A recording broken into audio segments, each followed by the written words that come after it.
Testing of Hyundai HGN16 air-circuit breaker. The basic settings will be set by the customer. For testing, we add a 220-volt AC power supply.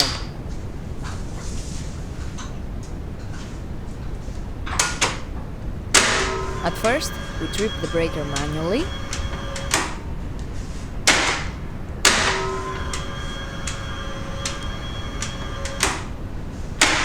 Then, we trip the breaker with the help of the UVT.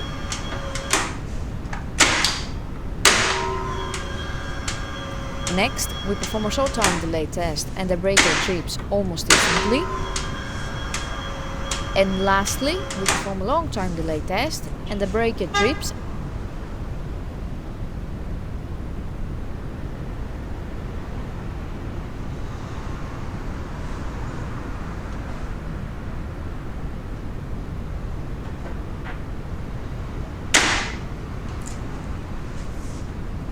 It is now clear that the breaker is operating successfully and is ready to be delivered to the customer.